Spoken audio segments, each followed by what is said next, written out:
ಅವ್ರು ಬಂದಿರೋದು ಸ್ವಾಗತ ಇದೆ. ಬಟ್ ಯಾಕೆ ಬೇರೆ ಕಡೆ ಯಾಕೆ ಹೋಗಲ್ಲ? ಐ ಆಮ್ ಆಸ್ಕಿಂಗ್ ಯು, ಬೇರೆ ಕಡೆ ಯಾಕೆ ಹೋಗಲ್ಲ? Why should not they go there also no and tell the same thing? Yatnal ಸಾಹೇಬ್ರು ಬಂದು ಮಾತನಾಡಿದ್ರು. ಯತ್ನಾಳ್ ಸಾಹೇಬ್ರು ಆಕ್ಚುಲಿ ಗುಜರಾತ್ ಹೋಗ್ಬೇಕೀಗ. ಅಲ್ಲಿ ದಿನಕ್ಕೆ 6 ರೇಪ್ ಅದಾವೆ ಹೆಣ್ಮಕ್ಳ ಮೇಲೆ. 13,13,000 ಹೆಣ್ಮಕ್ಳು ಕಾಣೆ ಇದ್ದಾರೆ. ಇದ್ರ ಬಗ್ಗೆ ಏನ್ ಮಾತನಾಡ್ತಾರೆ? ಆಗಿರ್ತಕ್ಕಂಥ ಇನ್ಸಿಡೆಂಟ್ಗೆ ಖಂಡನೆ ಇದೆ. ಈ ದೇಶದಲ್ಲಿ ಯಾರಿಗೂ ಆ ರೀತಿ ಆಗ್ಬಾರ್ದು. ಎಸ್ಪೆಷಲಿ ವಾಟ್ ನಮ್ಮ ನಿರಂಜನ್ ನಿರ್ಮಾಟ್ ಅವರು ನ್ಯಾಯ ಪ್ರಕರಣ ಇದೆ. It has pain me also personally. It is painful to everybody. Why will any government promoted? Are we so stupid? ನಮಗೆ ತಿಳಿಯಲ್ವಾ? ನಮಗೇನು ಕೆಲಸ ಇಲ್ವಾ? ಈ ತರ ಅಲಿಗೇಷನ್ಸ್ ಮಾಡ್ತಾರೆ ಅವರು.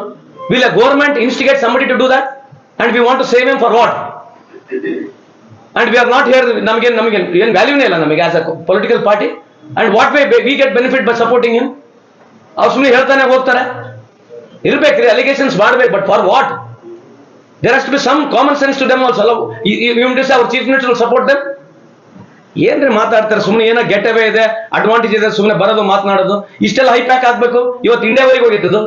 ದ ಸೇಮ್ ಥಿಂಗ್ ಮಂಗಳೂರಿನ ಕೂಡ ಮರ್ಡರ್ ಆಗಿಲ್ವಾ? 4 ಜನ ಮರ್ಡರ್ ಆದ್ರು. ಯಾಕೆ ಹೈಪ್ ಆಗಲ್ಲ? Because there is no Muslim angle to it.